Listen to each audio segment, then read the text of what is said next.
Assalamualaikum warahmatullahi wabarakatuh. Perkenalkan, nama saya Alicia Putri Setiawan dengan NIM 25612010054.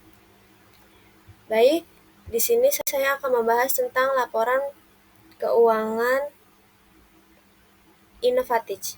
Yang pertama di sini yang diminta ada persamaan dasar akuntansi, yang kedua adalah laporan laba rugi, yang ketiga adalah laporan perubahan ekuitas, yang keempat adalah laporan posisi keuangan atau biasa disebut neraca, dan yang terakhir adalah laporan arus kas. Tanggal 1 November 2025, Laras menyetor uang sebesar 40 juta rupiah sebagai modal awal ke dalam rekening perusahaan. Pengaruh dalam aset itu yang pertama, kasnya bertambah 40 juta rupiah. Dan pengaruh pada ekuitas bertambahnya sebesar 40 juta rupiah. Berikutnya di tanggal 3 November 2025, Innovatech membeli tanah untuk kantor seharga 25 juta rupiah dibayar tunai. Pengaruh pada aset, kas berkurang 25 juta dan tanah bertambah 25 juta. Pada tanggal 7 November 2025, membeli perlengkapan kantor secara kredit senilai 3 juta rupiah. Pengaruh pada aset, perlengkapan bertambah 3 juta dan hutang juga bertambah 3 juta. Pada tanggal 12 November 2025, Innovatech menerima pendapatan jasa sebesar 10.500.000 secara tunai. Aset, kas bertambah 10.500.000 dan liabilitas pendapatan bertambah sebesar 10.500.000. Pada tanggal 20 November 2025, perusahaan membayar beban gaji senilai 3.500.000, beban sewa 1.500.000, utilitas sebesar 750.000 dan beban lain-lain sebesar 500.000. Nah, semua beban ini ditambah dan berjumlah 6.250.000. Untuk kas itu berkurang 6.250.000 dan beban juga berkurang sebesar 6.250.000. Pada tanggal 27 November, Innovatech membayar hutang kepada pemasok sebesar 2 juta rupiah. Kas menurun berkurang 2 juta rupiah, hutang juga berkurang 2 juta. Lalu pada tanggal 30 November pertama, persediaan perlengkapan yang tersisa sebesar 1 juta rupiah. Jadi, perlengkapan 3 juta dikurang dengan 2 juta, sisa 1 juta. Dan liabilitas dan beban perlengkapan menurun 2 juta.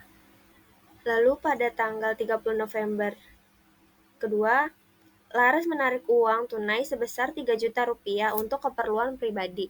Jadi, kas berkurang 3 juta, PRIF juga berkurang 3 juta. Dan untuk hasil akhir dari kas itu sejumlah 14.250.000, perlengkapan sejumlah 1 juta, tanah 25 juta, utang usaha sejumlah 1 juta, dan modalnya akhir itu 40 juta, dan beban pendapatan atau PRIF itu 750.000.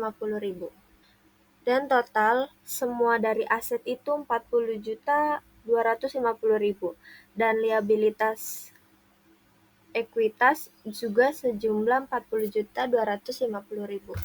Baik, lanjut ke materi yang kedua, yaitu ada laporan laba rugi.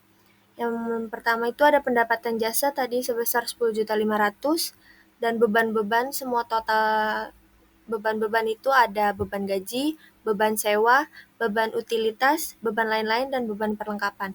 Itu dijumlahkan. Setelah dijumlahkan itu hasilnya 8.250.000.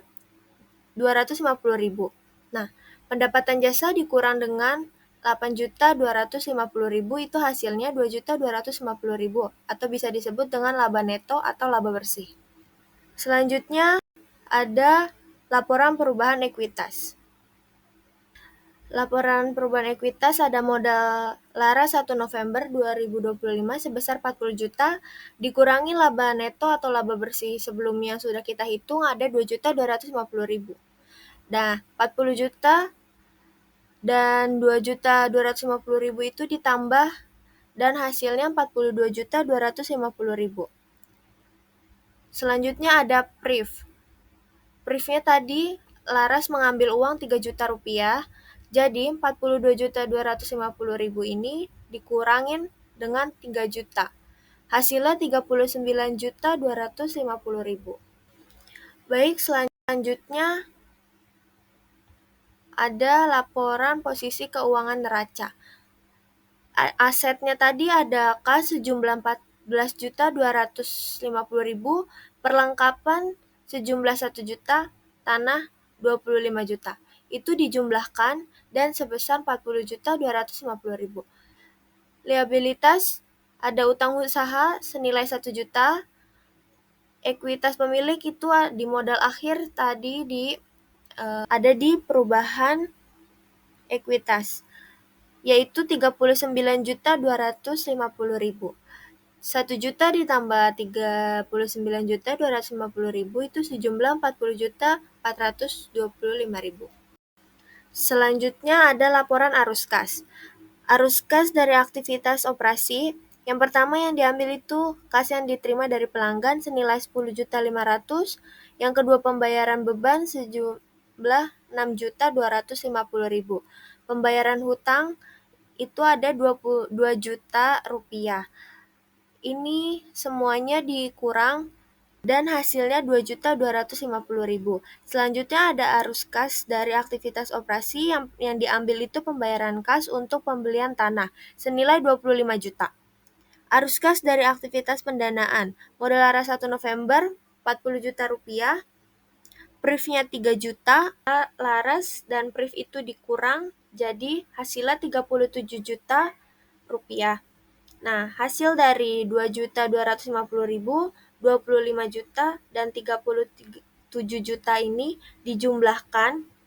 Yang dihitung pertama itu 25 juta ditambah 2.250.000, lalu dikurang dengan 37 juta. Dengan hasil jumlah 14.250.000. Cukup sekian, terima kasih. Wassalamualaikum warahmatullahi wabarakatuh.